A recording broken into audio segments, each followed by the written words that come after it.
ایک عابد و زاہد شخص نے نبی کریم صلی اللہ علیہ وآلہ وسلم کا یہ ارشاد مبارک سنا کہ خواہ تو خدا سے رزق طلب کر خواہ نہ کر، وہ تیرے پاس دوڑا آئے گا۔ حضور صلی اللہ علیہ وآلہ وسلم کے اس ارشاد اقدس کی آزمائش کے لیے یہ شخص ایک بیابان میں گیا اور بے آب و گیا پہاڑی کے دامن میں ایک جگہ جا کر لیٹ گیا کہ دیکھوں خدا یہاں کیوں کر مجھے رزق دیتا ہے۔ ابھی اس شخص کو وہاں لیٹے ہوئے تھوڑی ہی دیر ہی گزری تھی کہ ایک قافلہ راستہ بھول کر ادھر آ نکلا۔ قافلے والوں نے دیکھا کہ ایک شخص دنیا و مافیہ سے بے خبر اس ویران علاقے میں پڑا ہے۔ حیرت ہے کہ اسے نہ بھیڑیے کا ڈر ہے نہ کسی دشمن کا خوف، اللہ جانے زندہ بھی ہے یا مر گیا۔ یہ سوچ کر قافلے میں سے چند آدمی اس کے قریب آئے، اسے ہلایا جلایا، لیکن وہ جان بوجھ کر نہ اٹھا بلکہ اپنی جگہ سے جنبش تک نہ کی، حتیٰ کہ آزمائش کے شوق میں آنکھیں تک نہ کھولی۔ اس کا یہ حال دیکھ کر قافلے والے آپس میں کہنے لگے، معلوم ہوتا ہے یہ بیچارہ کہیں دن کے فاقے سے ہے اور بھوک کے مارے نکاہت کا یہ عالم کہ اس پر سکتہ طاری ہو گیا ہے۔ آؤ اسے کچھ کھلائیں پلائیں تاکہ جسم میں قوت آئے اور یہ مرنے سے بچ جائے۔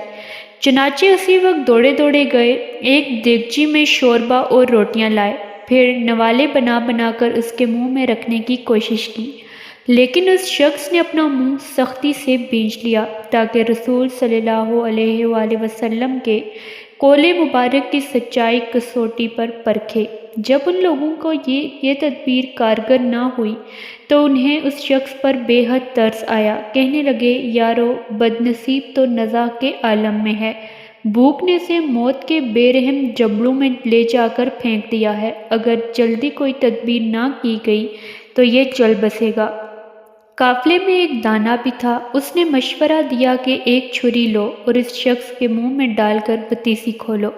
انہوں نے ایسا ہی کیا۔ زاہد نے چھری کے خوف سے فوراً منہ کھول دیا۔ لوگ اس کے منہ میں شوربہ ڈالتے اور روٹی کے ٹکڑے شوربے میں چور چور کر کھلاتے تھے، جب تک اس کا پیٹ ناک تک نہ بھر گیا انہوں نے اس کی جان نہ چھوڑی۔ تب اس شخص نے اپنے دل سے کہا، اے دل، اگرچہ میں اپنے بدن کو بیکار کیے پڑا رہوں لیکن تجھے تو اصل بھید معلوم ہو گیا۔